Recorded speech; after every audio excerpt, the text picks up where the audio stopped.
The NBA trade market is shifting, and today we're breaking down a huge pivot as the Memphis Grizzlies appear ready to build around Jaren Jackson Jr., and Ja Morant's future in Memphis is becoming more and more uncertain as the days goes on. Meanwhile, teams are backing out of the Morant sweepstakes. Michael Porter Jr. is considered a lock to be traded, and the Bucks are hunting for upgrades around Giannis Antetokounmpo. We're going to talk about it all and more right after this. Welcome to the number one place for your daily basketball news and analysis, NBA Central.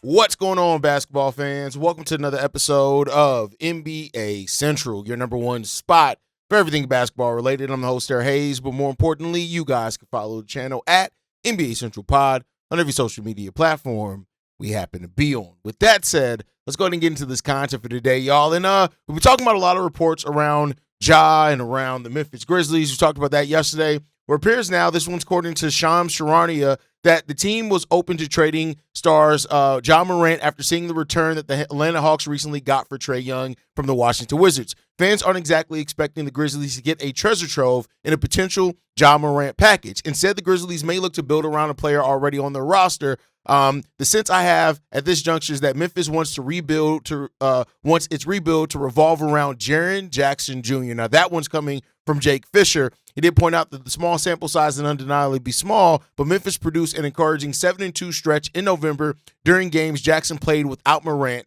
at his side. Now, to go off a 9-game stretch does seem like that's a lot to bet your franchise on, make no mistake about it, right?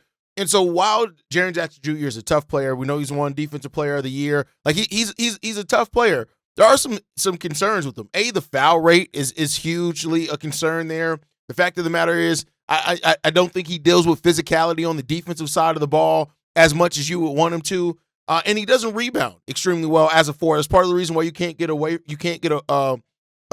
him, or get away with him playing the 5 for you, is because he just does not, rebound very well. As much as his block shots are great, right, at averaging almost 2 blocks a game for his career, he averages 5.6 rebounds, and that's a little bit concerning from your 6'10", 6'11" power forward. But for what it's worth, the Grizzlies are probably always going to have a really good rebounding center next to him. So I guess maybe it's not as big of a question there for some. But if the Grizzlies do want to reset and redo their rebuild, and this time focusing it around Jaren Jackson Jr., at least it gives them a pivot point. And that's usually what teams need, is they need something as a focal point to kind of build off of, whether it's a skill set, whether it's the magnitude, the gravity, whatever else it is. But you look at this team, and, like I always like to point out when Memphis Grizzlies, content comes up, is the fact that they drafted Cedric Howard Jr., which is one of the best players in this rookie class and a good two-way player as well. He's already averaging almost 14 points per game as a rookie, and that's probably going to get better because I do think his scoring potential is great. So maybe you're looking at maybe a mixture of Jaren Jackson Jr. and Cedric Howard and what those guys, Zach Edey, your draft pick from a year ago as well, still there. So it's not like they don't have players that aren't productive. As a matter of fact, I think they have 8 players averaging in double figures when they're playing basketball games. So you have something there. You also have Casey's Peace contract you can try to move as well if you want to keep moving on from things. It just depends. It is a little concerning hearing that they're encouraged by the compensation that Trae Young got back.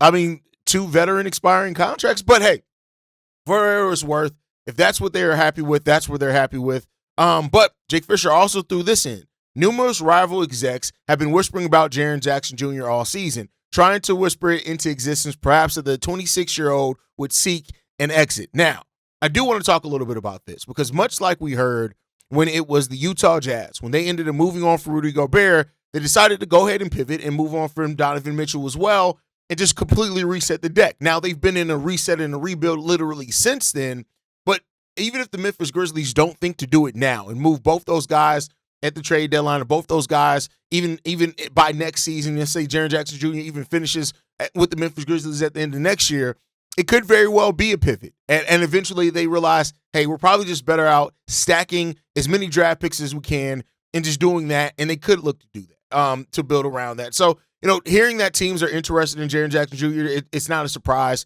As much as I mentioned some of his limitations, he's still a player that can absolutely help you win basketball games. He's a tough, he's a tough defender as well. That's why he won the depoys.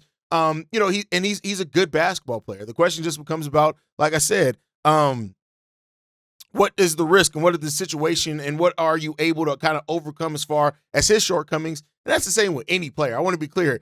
Any player is going to have shortcomings. Any player is going to have things that you're going to have to try to work around with your team or what's not. I will say this. How much are you concerned that even with Jaren Jackson Jr. on the court, the Memphis Grizzlies this season have a negative net rating and they have a positive one when he's off the court?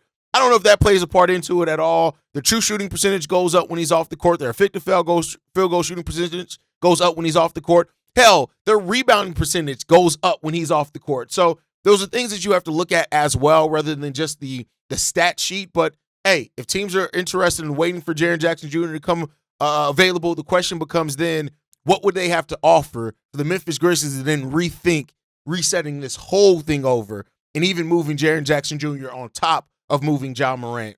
That's the question that you have to ask her. How left would things have to go over the next couple of seasons for them to do that if they do decide to move Ja Morant at this trade deadline? Let me know what you guys think on that down below. But with talking about Jaren Jackson Jr., and of course we mentioned Ja Morant, yesterday or on Friday we talked about teams that were reportedly interested in Ja, and two of those teams were the Timberwolves and the Sacramento Kings. Now we have new updates, this one coming from Jake Fisher, who wrote this. As much as Minnesota continues to explore its options in terms of improving its backcourt depth, I've been told that they are looking at their mid-tier salaried players. The Wolves are not expected to join the Ja Morant chase. And, this is one that I did talk about a lot when we had that episode on Fridays, that I think the Ja Morant and Anthony Edwards would be a backcourt that I'd be excited to see what they can do, what they accomplish together. Not saying that it doesn't have its own limitation and its holes and its concerns and things like that. It absolutely does. But that is definitely a backcourt that I would have had fun watching and seeing them work it out and seeing how far they can go with those two guys on the same team. But it seems like the Minnesota Timberwolves are looking more towards reasonably salaried players because, again, every team's kind of terrified of that second tax apron. All right, first tax apron for a lot of teams as well this season. So you have to see what happens there. But then to hear that the Kings are also a team that's out as well. This one also comes from Jake Fisher, who wrote this. New Kings general manager Scott Perry routinely talks about what he regards as organizational pillars, which feature tenets such as discipline, accountability, and professionalism. The Kings also let it be known that they are reluctant to take back long-term salary as part of any in-season business they may conduct. The latter is a major roadblock in any discussion regarding Toronto's often discussed interest in Sabonis, and of all of the above would seem like the likelihood of the Kings would seem to limit the likelihood of Kings as a Morant landing spot. Now, the fact that you want to build your organization around the right guys makes sense. Now, with the Kings, how much would they be willing to come down off that if it meant getting them a star, considering how thirsty they are for one? That's one of the questions here. And we don't know, right? So, Jake Fisher's speculating more than anything here that the Kings, probably because of what they're valuing right now as far as contracts and the personality and character of a player, may leave them out of the Ja Morant sweepstakes. And it very well may. I want to be clear. This is not me saying, oh, no, they're absolutely going to be in Ja. Don't listen to Jake Fisher. I'm not saying any of that. I'm just saying that, at some point, if the Memphis Grizzlies come calling and they say, listen, we like the potential assets you have to offer us back more than anyone else, we would love to talk that with you. What would that look like? Would they really turn that down, depending on how favorable that is in the Kings' view, whatever deal is on the table at that point in time? And that's just information that we, of course, don't have here. They don't have those sources. But let me know what you guys think as far as Ja Morant. Hearing that already, the Minnesota Timberwolves, which are a team that's competing to get to their third straight Western Conference Finals, hoping to get over the hump, that they, even with where they are, aren't necessarily considering adding Ja Morant. And then the Sacramento Kings as well, a team that is struggling, lost De'Aaron Fox, doesn't really have a direction of the roster right now. They may not even come sniffing near Ja Morant just because of the personality issues as well as the contract limitations that they're kind of looking at and valuing the flexibility there. Let me know what you guys think on that down below. With that said, third topic of the episode, Michael Porter Jr. is considered a lock. This one comes from John Hollinger of The Athletic, who says that Michael Porter Jr. is considered a lock to be traded, saying that some have suggested that Porter's strong play has caused the Nets to enter play on Saturday 11-24 to win more than they would like. The 2026 draft is the last time the Nets have control of their own first-round pick until 2028, with a particularly strong class in 2026. Brooklyn would offer to pick as high, would prefer to pick as high in the draft as possible. As it stands today, the Nets will enter the 2026 draft lottery with the 5th best odds. So the Nets are undoubtedly winning more than a lot of people expected. And it's crazy to say that at a team that has 11 wins. With that said, though, the Nets' clear priority is draft position. That is where they are. They're clearly prioritizing draft position over anything else. And I can kind of understand why they are doing it, right? Their franchise, they drafted a bunch of rookies this year. Some of those rookies are looking better than others. This is a team that also, it's going to keep trying to tank until it gets its star. I think that's just the result of it. That's the real of it. And so if they view Michael Porter Jr. as limiting their opportunities to do that, they're gonna move him, which I think we all kind of expected. So now you can list Michael Porter Jr. as maybe one of the locks. I've always said that I consider a lock to be moved.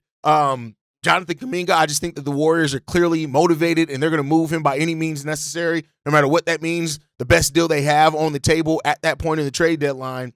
Michael Porter Jr. is now another player. Now, he's putting up great stats. It hasn't really translated to winning a ton for the Brooklyn Nets. Like, let's be clear, they've won 11 games, but we've already seen him be on a team that wins and know he can contribute to a winning team and playing a part. The question is how big that part is going to be for any respective team that trades for him, and that would determine kind of your ceiling. Because if you're looking at him as the main piece on your team, you're probably capped, even in the Eastern Conference. If you're looking at him as a number 2 or number 3, that means you have some pretty damn good players on that team that maybe can accomplish something, especially, again, if you're in the Eastern Conference. So that can lend it to where that value may be a little bit higher for other teams. So we just got to see what's going to happen with Michael Porter Jr. I don't think they're going to get like some crazy deal back, but they can clear up their tank this year, maybe stack another asset as well or whatever else they can, and we'll see. Last topic of the day before we get out of here, the Milwaukee Bucks are reportedly interested in Zach LaVine and Ja Morant. Now, the Zach LaVine thing we've heard before about, right? That they've already kind of done some due diligence on seeing and finding out about Zach LaVine and maybe what the Kings will want back in a trade for Zach. Reportedly, Zach LaVine's trade value isn't all that high. It hasn't been that high as the Bulls were trying to move him for 2 or 3 years before the Kings even got him. We all know that. But the Ja Morant part of this becomes interesting because pairing what we heard in the first segment with this is that the Memphis Grizzlies were motivated by the return that the Hawks got for Trae Young. Does that mean that you're willing to take expiring salary back? Is it expiring in the first round, the only first round pick that the Milwaukee Bucks have to offer, that they can offer outright, pick swaps, right? Is that something that you just want to clear Ja Morant? Has it reached that point with Ja? And if it has, because the Milwaukee Bucks are looking to do anything by any means necessary, they have the expiring salary, they have the one draft pick that they can move, and I will say this, even though 2031 or 2032 is the first year they can move an unprotected first, the fact of the matter is that, that could be where Giannis could be gone by then. We don't know the state of the Milwaukee Bucks and what it will be 5 or 6 years from now. They could completely be one of the worst teams in the NBA, and you could have yourself a future top 5 to top 6 whatever pick. So, the Grizzlies could very well value that if that ends up being the case. The Kings, I think the Kings are playing, sitting on their hands right now. I do think the Kings are going to make a pretty, they're going to move one of DeMar or Zach, and it may not be a great deal. It's not going to be a great haul or anything, but I do think they're going to move one of those guys.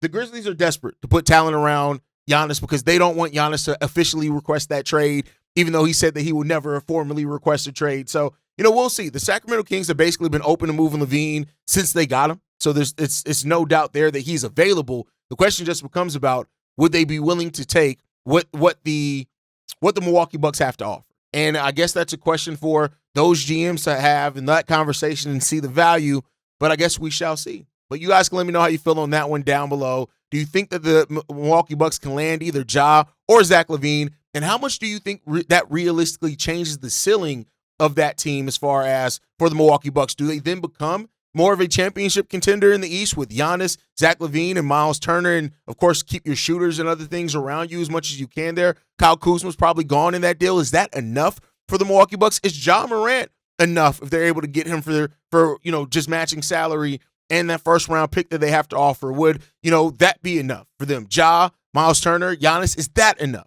Let me know what you guys think on that part down below. But that's going to do it for the breakdown today. Now I want to hear from you guys. Should Memphis build around Jaren Jackson Jr.? Is that the right move for them? Or should they also look to maybe trade him as well? Does Ja Morant actually get traded? Or does this wait until the offseason, which is a possibility? And who do you think is the best fit right now, team-wise, for Michael Porter Jr. to go to, considering he is a player that was on a championship team and did help really contribute to that team? Drop your takes in the comments down below. Hit that like button. Subscribe if you're not already subscribed to NBA Central. Otherwise, you can follow us at NBA Central Pod. You can send us any feedback, questions, comments, concerns. NBA Central Show at gmail.com. And then lastly, if you want to leave a text message and or voicemail for the mailbag, the number to do so, 773-270-2799. We're the number one spot for everything basketball related. I'll catch you guys next time I feel like making an episode. Probably tomorrow. Peace, y'all. This has been a presentation of the Breaks Media.